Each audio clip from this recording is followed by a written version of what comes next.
Let's take a look at the Policies, Proposals, and Images form, which is found on the Management tab of the main menu of Forms Boss. You'll notice that it is color-coded in a green color, which means the Management option is required in order to use this form. If you did not purchase the Management option, you won't have access to the Policies form. You can, though, purchase the Management option at any time. If you would like to, just give us a call. So this is your policy form. It will automatically open up to the last policy that you were working on. Let's go ahead and add a new policy. We need to select the customer here. And then you can label whether this is an active or inactive policy by clicking or unchecking this box here. You can give the billing type here. You will select your policy type from the list here. If you want to add any policy type, you would just select this button here, and then you can add another policy type.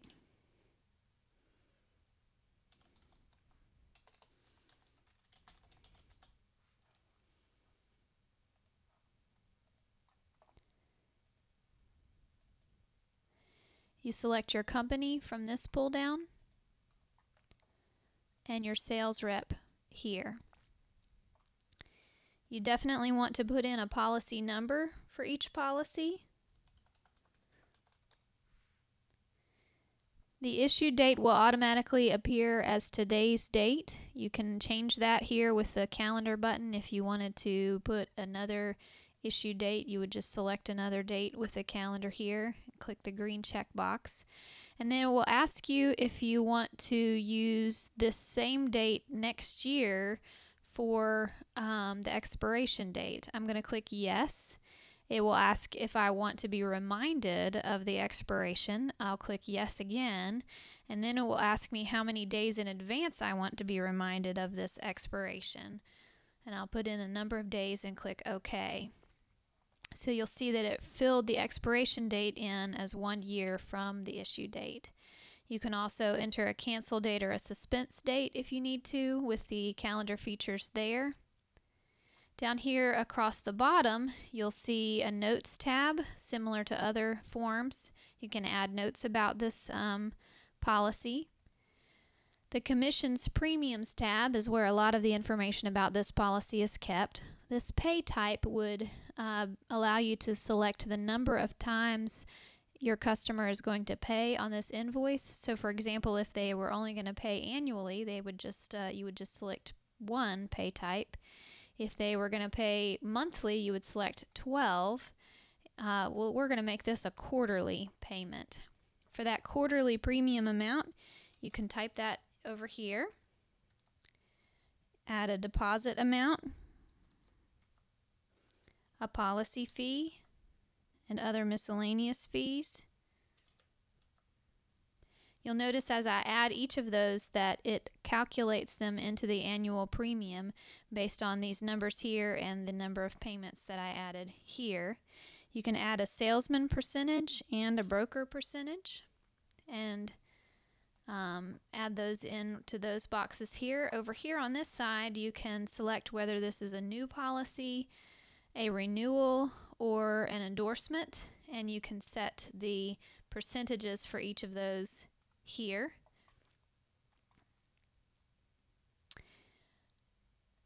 In the Payments Due tab, you would select the months that your customer is actually going to pay the premiums for this policy.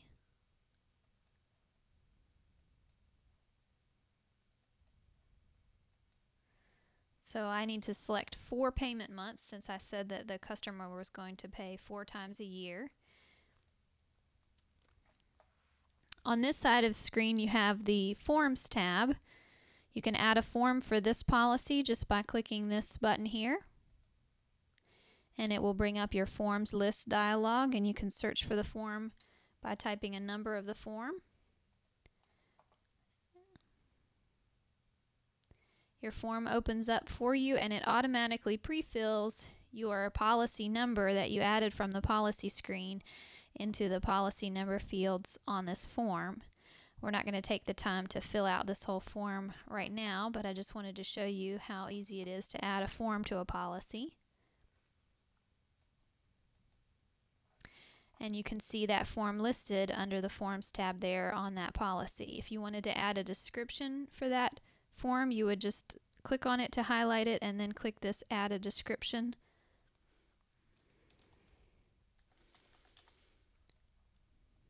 And it will put your description in there. The Claims tab allows you to add claims that might be listed for this policy. You can put a loss date in with this calendar feature.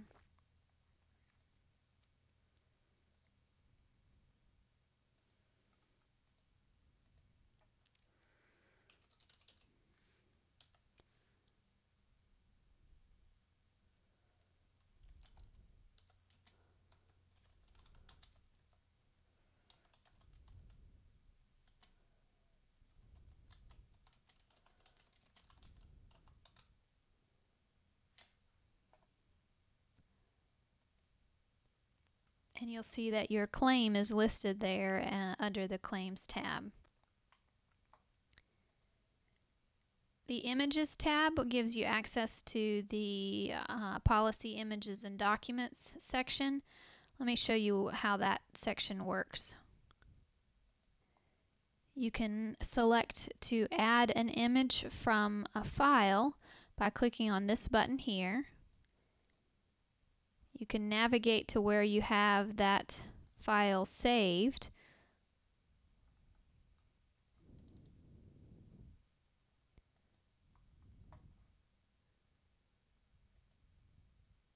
And it will put that image directly in your image record here.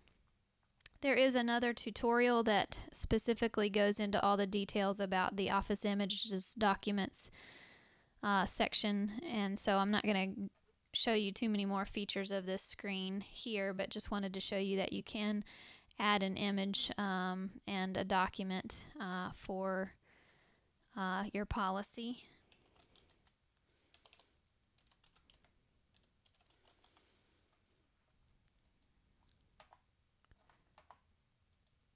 And you'll see that the sort fields are listed there with the date entered under your Images tab. The Photo tab allows you to add a photo for this policy.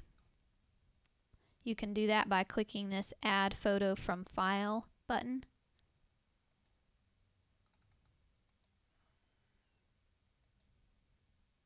And it will just put the photo directly in there for you. The photo that you put in would need to either be saved as a JPEG or a bitmap image in order to be able to fit in the photo section of the form, of the policy form here. This one just happens to be saved as a JPEG, so it would go there in the Photo tab. The Invoices tab allows you to add invoices for this policy. You would just add a new invoice by clicking this button.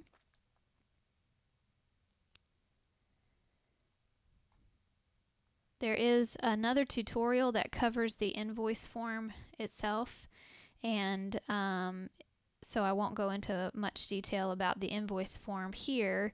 It is covered in the Management tab Options video.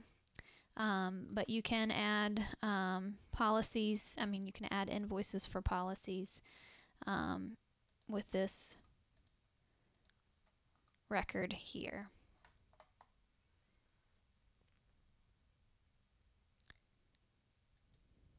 And you'll see that it added a invoice to the invoices list in my policy form.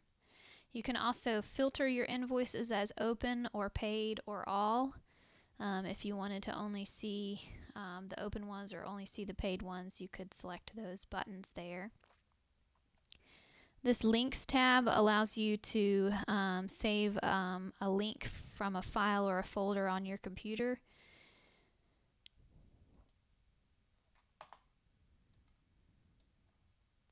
So if I wanted to link this same picture, I would just select that, and it would put the link for that picture in my links tab here. You can delete the link with this button, or you could go directly to that link by executing it with this button. So that gives you a detailed look at the policy form.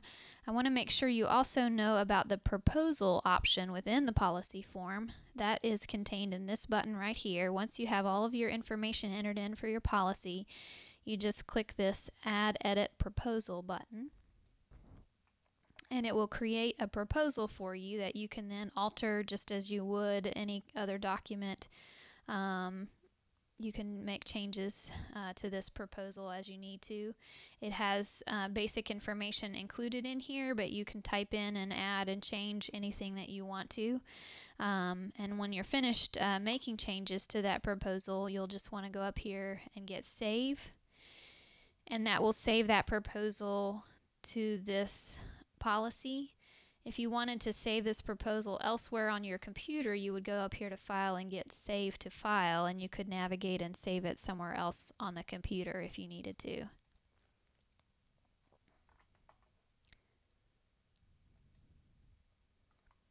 If you wanted to access that proposal again, you would just click on this button again, and it will ask you basically whether you want to create a new proposal or if you want to open the previous proposal. And so you can click no and open the previous proposal, or you could click yes and create a brand new proposal.